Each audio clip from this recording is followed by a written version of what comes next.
అండి, నేను మాస్టర్ రాజు. ఈరోజు ఒక వీడియో విన్నాను.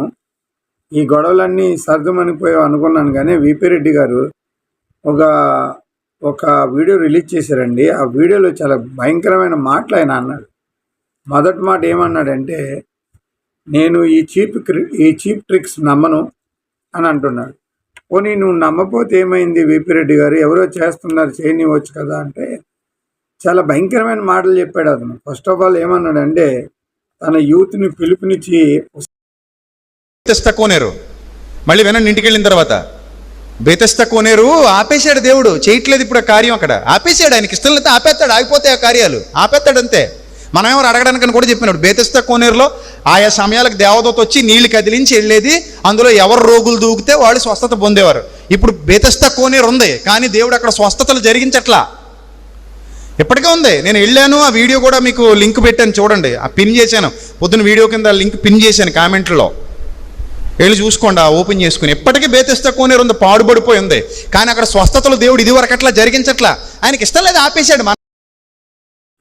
పిలుపునిచ్చి ఏమన్నాడంటే, ఎవరైనా తప్పుడు స్వస్థత చేస్తే వాళ్ళ మీద కేసు పెట్టాలట.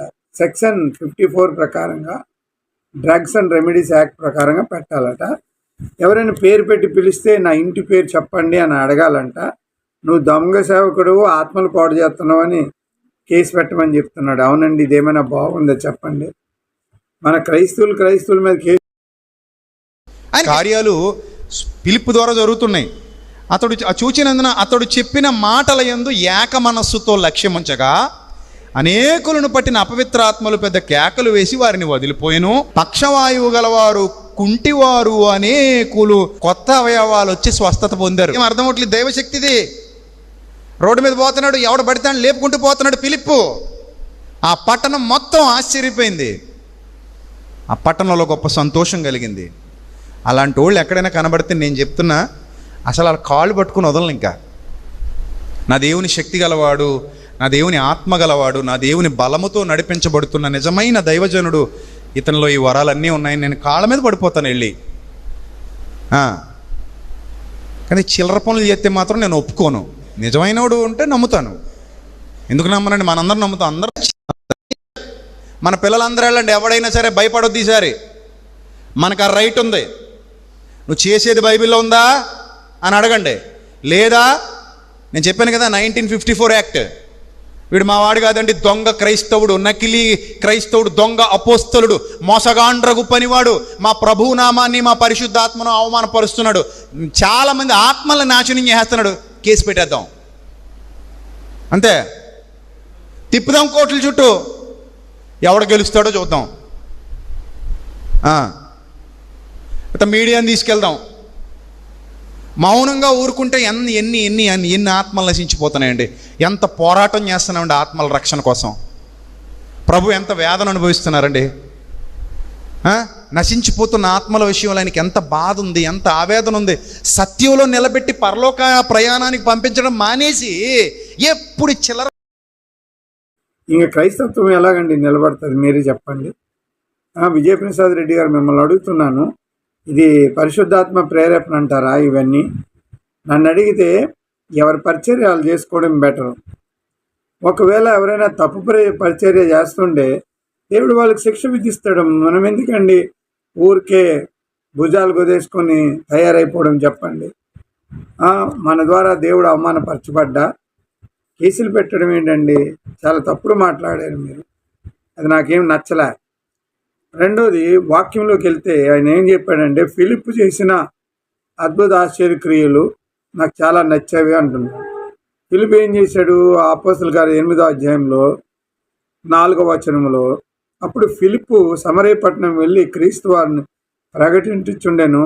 జనసమూహం ఫిలిప్ చేసిన సూచక్రియలు చూసి అతడు చెప్పిన మాటలు యందు ఏక మనసుతో లక్ష్యముంచగా అనేకులు అపవిత్ర ఆత్మలు పెద్ద కేకలేసి వారు విడిచిపోయాను.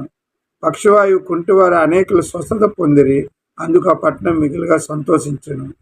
అంటే ఫిలిపు కార్యాలు ఎలా చేసి ఉంటాడు? తన ఓన్ శక్తి ద్వారా చేశాడా? పరిశుద్ధాత్మ శక్తి?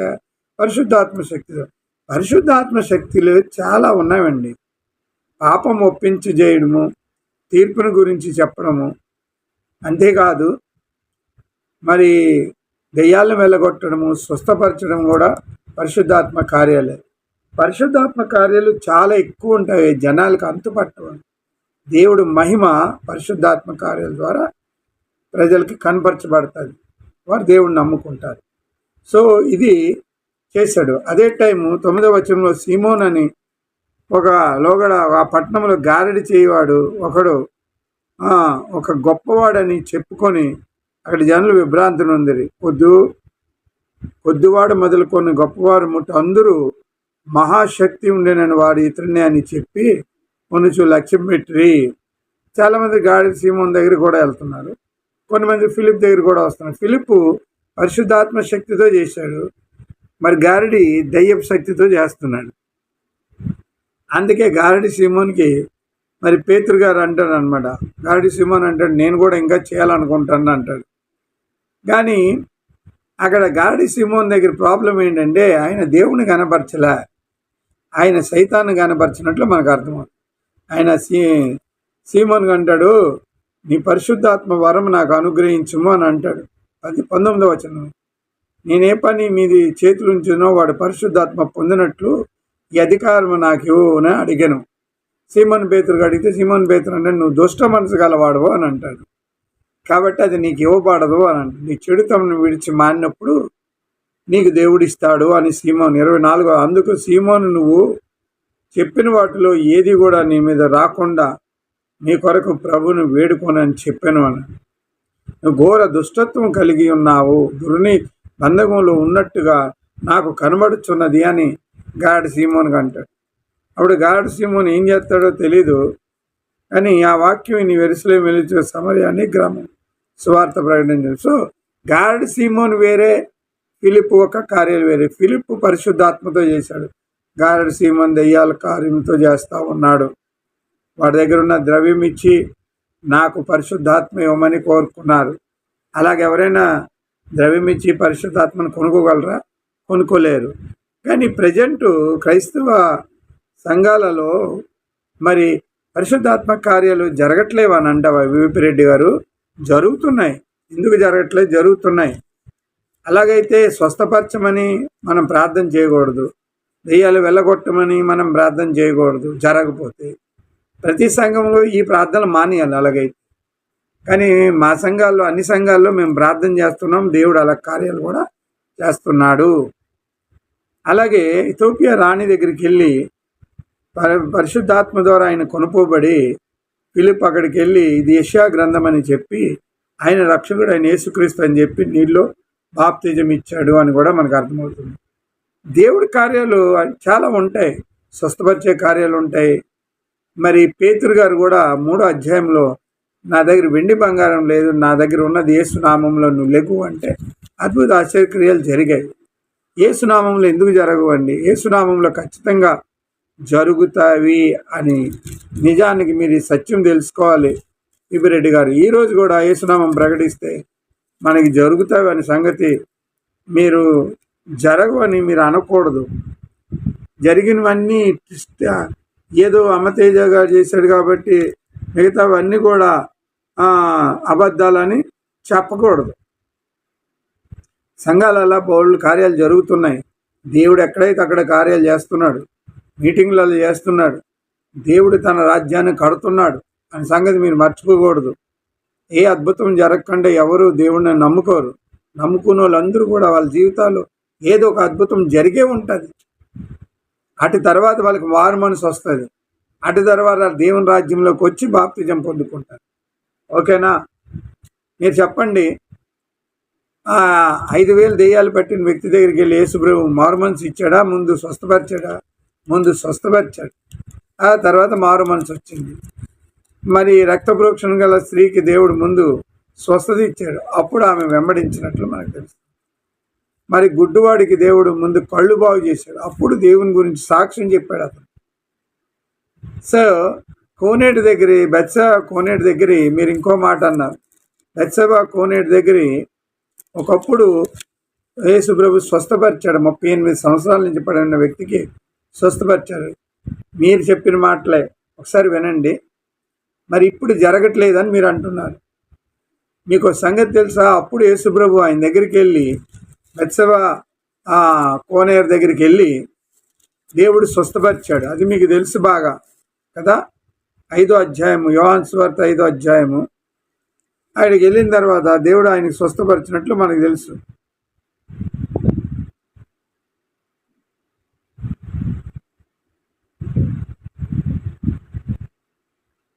అటు తర్వాత ఆ స్థితిలో ఉండి స్వస్థ కోరుచున్నావా అని వాడిని అడగ్గా 5వ అధ్యాయము 6వ వచనములో యేసునాడు పడి ఉండుట చూచి అడిప్పుడు బహుకాలమందు స్థితిలో ఉన్నాడని ఎరిగి స్వస్థ కోరుచున్నావా అని చెప్పి అడగ్గా అరోగి అయ్యా నీళ్ళు కదిలింపడినప్పుడు కోనేట్లో దిగినాడు, నాకు ఎవడు లేడు కనుక నేను వచ్చినంత మరి నాకంటే ముందుగా ఇంకొకరు దిగుతున్నారు. యేసు నువ్వు లేచి పరిపెత్తుకొని నడుమని వాడితో చెప్పాను. ఆనాడు యేసుప్రభు వాడికి ఏ వాక్యము బోధించలేదు, వాడికి ఏది ఇవ్వలేదు, అది డైరెక్ట్గా స్వస్థపరిచాడు. అంటే మీరేమంటారంటే వాక్యం చెప్పి మారు మనసు కలిగించి దేవుని రాజ్యం కట్టమని మీరు చెప్తున్నారు. దేవుని రాజ్యం కట్టడానికి చాలా పద్ధతులు ఉన్నాయి. దెయ్యాలు వెళ్ళగొట్టినా దేవుని రాజ్యం వచ్చినట్లే, స్వస్థపరిచినా దేవుని రాజ్యం వచ్చినట్లే, వాక్యం చెప్పినా దేవుని రాజ్యం వచ్చినట్లే. మీరు ఈ బేసిక్ థింగ్స్ మర్చిపోతున్నారు విపి రెడ్డి గారు. మరి మీకు ఎక్కువ వాక్యం తెలుసని ఫీలింగు, లేక అంతా మీకు తెలుసని ఫీలింగు, నేను కుర్చీ వేసుకొని కూర్చుంటా నా ఎదురుగా చేయండి అని చెప్పడం ఏమైనా బాగుందా? తర్వాత మీ మనుషులకి మీరు అంటున్నారు మీరు కేసులు పెట్టండి, అలాగే గొడవ చేయండి, వెళ్ళండి అని చెప్తున్నారు. ఏంటండి ఇలా చెప్పడము? క్రైస్తత్వం ఏమైపోతుంది చెప్పండి? ఎవరో చేస్తున్నారు, వాళ్ళతో నీకెందుకు గొడవ? వాళ్ళు చేసుకొనివ్వండి. వాళ్ళు యేసుపక్షాన్నే కదా చేస్తున్నారు. మీరు అనవసరంగా గొడవ పెట్టి ఇలాగా సమాజంలో గలిబిలు చేయకూడదు. నేను ఒక పెద్దోడుగా మీకు సలహా ఇస్తున్నాను, ఇలాంటి వర్క్స్ ఎప్పుడు చేయకండి. మీరు మీ ఒక యవనస్తులకి వెళ్ళి నిలదీయండి, కేసులు పెట్టండి అండి, ఏమైనా బాగుందండి? చాలా తప్పు. నెక్స్ట్, ఆనాడు బెత్షెబ కోనేరులో యేసుక్రీస్తు వారు స్వస్థపరిచారు, ఇప్పుడు చేయట్లేదు అంటున్నారు. మీరు ఏమైనా మీకు మర్చిపోయినట్టుగా ఉంది. ఇప్పుడు స్వస్థతలు ఎలా జరుగుతాయి? బెత్షెబ కోనేరులో యోర్దాను నదిలో 7 మార్లు యోర్దాను నదిలో మునిగితే అప్పుడు నయమోను అని వాడు కుష్టు వ్యాధితో బాగుపడ్డాడు. ఇప్పుడు మునిగితే బాగుపడతారా? బాగుపడరు. మరి బెత్షెబ కోనేరులో ఇప్పుడు మునిగితే బాగుపడతారా? బాగుపడరు. ఎందుకు బాగుపడరు? ఎందుకంటే యేసుక్రీస్తు ఆయన పరలోకం వెళ్ళిన పరిశుద్ధాత్మ ద్వారా క్రియలు జరుగుతాయి. ఒక చోట్ల కాదు, అంతటా అన్ని దగ్గర జరగాలని దేవుడు కోరుకున్నాడు. నాకంటే మీరు గొప్ప కార్యాలు చేస్తారు. పరిశుద్ధాత్మ శక్తి పొందిన తర్వాత మీరు సువార్త ప్రకటించి ప్రపంచమంతా మీరు కార్యాలు చేయాలి అని దేవుడు చెప్పాడు. మీరు కీనియాలోను జోషువా పాస్టర్ పేరు విన్నారు ఎప్పుడైనా? ఆయన దగ్గరికి వెళ్ళండి, ఆయన ఎలా కార్యాలు చేస్తున్నారో చూడండి మీ కళ్ళారా. అది గాడి సీమోనే, అమ్మతేజ గాడి సీమోను. ఎవరు పేర్లు పెట్టిన వాళ్ళు అందరూ గాడి సీమోన్లు. సరే ఓకే, మీ మాటకే వద్దాం. స్వస్థపరిచిన వాళ్ళందరూ గాడి సీమోన్లు, హీలింగ్ చేసిన వాళ్ళందరూ గాడి సీమోన్లు. బెన్హిన్ గారు హీలింగ్ చేస్తున్నారు, ఆయన గాడి సీమోను. జోషువా ప్రవక్త, ప్రాఫెట్ జోషువా, మీకు కొన్ని సీన్స్ చూపెడతాను చూడండి, ఆయన గాడి సీమోన్. అంటే ఈ విధంగా అయితే మీరు అన్నట్లయితే ఈ స్వస్థతలు ఎక్కడ జరిగినా అందరూ గాడి సీమోన్లే, దెయ్యాలు ఎక్కడ వెళ్ళగొట్టినా గాడి సీమోన్లే. అది దేవుని పని కాదు, అంటే దేవుడు వెళ్ళగొట్టట్లేదని అర్థం. మీ లాస్ట్లో మీకు ఒక మాట చెప్తున్నాను, క్రైస్తవులు మీరు కూడా వినండి. ఇప్పుడు కూడా దేవుడు కార్యాలు చేస్తున్నాడు. అమ్మతేజ మినిస్ట్రీలో చేస్తున్నాడని నేను అనట్లేదు, అన్ని చోట్ల దేవుడు కార్యాలు చేస్తున్నాడు. మీరు విశ్వాసంతో ప్రార్థన చేస్తే కార్యాలు చేస్తారు. ఆయన దెయ్యాలు వెళ్ళగొడతాడు, స్వస్థపరుస్తాడు, ఏదైనా దేవుడు చేయగలడు. ఆయన మహానీయుడు అతను. ఆయన కార్యాలు మానవుడికి అంతుపట్టవు. ఎవరు ఎలాగ దేవుడు పిలుస్తాడో కూడా మనకు తెలియదు. కాబట్టి నేను చాలా సాక్ష్యాలు విన్నాను. దేవుడు స్వస్థపరిచిన తర్వాత దేవుడు నమ్ముకున్న వాళ్ళు కోట్లాది కోట్ల మనుషులు ఉన్నారు. మరి వాళ్ళందరూ గాడి సీమోన్ చేసిన వాళ్ళేనా? అది కాబట్టి బెత్షెబాలో జరగట్లేదు, బెత్షెబ కోణంలో జరిగింది ఇప్పుడు జరగట్లేదు అని మీరు అంటున్నారు. మీరు చెప్పిన ఉద్దేశం ఏంటంటే ఇప్పుడు స్వస్థతలు లేవు అని చెప్తున్నారు. కానీ స్వస్థతలు మిగిలిపోయేవి, ఇప్పుడు అవ్వట్లేదు అని ఆ మాట ఇప్పుడు వాడకండి. అలా వాడారంటే మీరు యేసుప్రభుకు విరుద్ధం అయిపోతారు, పరిశుద్ధాత్మకు విరుద్ధం అయిపోతారు. దేవుడు అన్నాడు, నాకంటే గొప్ప కార్యాలు చేస్తాను మీరని చెప్పాడు. అంతేకాదు పౌలు చాలా గొప్ప కార్యాలు చేశాడు. అంతేకాదు ఈరోజు కూడా ప్రాఫెట్ జోస్వాన చాలామంది గొప్ప కార్యాలు ప్రపంచంలో చేస్తున్నారు. కాబట్టి మీరు అలా అనొద్దండి. దేవుడు సజీవంగా ఉన్నాడు. పరిశుద్ధాత్ముడు చాలా బలంగా కార్యాలు చేసి అనేక మంది రక్షణలో నడిపించే దేవుడు పరిశుద్ధాత్ముడు. నేను అమ్మతేజ కోసం అని చెప్పట్లే, నేను జనరల్ కాన్సెప్షన్లో చెప్తున్నాను. ఇవి లేవు అని మీరు అనకండి. మీరు అన్నారంటే మాత్రం టోటలీ తప్పు. మీరు ఈ కేసులు పెట్టమని అనడము, నేను నా దగ్గర నిరూపించండి అని అనడము, నేను కుర్చీ వేసి కూర్చుంటాను అనడము, ఇది దైవరాజ్యానికి విరుద్ధమైన మాటలు. నేను చెప్పిన మాటలు మీకు అర్థమై ఉంటాయి. స్వస్థతలు నేడు కూడా జరుగుతున్నాయి. క్రైస్తవ సమాజమా జాగ్రత్త. పరిశుద్ధాత్మ కార్యాలు సంపూర్ణంగా అన్ని చోట్ల, అన్ని సంఘాలు, అన్ని దగ్గర జరుగుతుంది. దేవుడు ఘనపరచబడుతున్నాడు. అనేక మంది రక్షణ పొందుతున్నారు. అనేక మంది బాప్తిజం పొందిన వాళ్ళందరూ కూడా దేవుడు వాళ్ళ జీవితంలో కార్యం చేయకపోతే వాళ్ళు పొందరు. ప్రతివాడు కూడా రక్షణ పొందిన ప్రతి వ్యక్తి కూడా దేవుడు వాళ్ళ జీవితంలో అద్భుత కార్యం చేశాడు. కొన్ని మందికి స్వస్థతలు చేశాడు, కొన్ని మందికి వాక్యం ద్వారా మాట్లాడాడు, కొన్ని మందికి నడిపించాడు, కొన్ని మందికి దర్శనాల ద్వారా నడిపించాడు, కొన్ని మందికి ఆత్మ ద్వారా చాలా రకాలుగా నడిపించి వచ్చే వాళ్ళు సాక్ష్యాలు చెప్తున్నారు. కాబట్టి సహోదరులారా, మీ అందరికీ వందనాలు. నేను చెప్పిన మాటలు ఎంత కరెక్ట్ అవునో కాదో మీరు కామెంట్ పెట్టండి. నేను చెప్పిన మాటలు కరెక్ట్ అయితే మాత్రం లైక్ కొట్టి షేర్ కొట్టండి. విజయప్రసాద్ రెడ్డి గారు, మీరు మీ ఆగ్రహం తగ్గించి క్రైస్తవ సేవలు జరగనివ్వండి, ఆపేకండి, గొడవలు చేయకండి. ఇది నా విన్నపం. Thank you very much.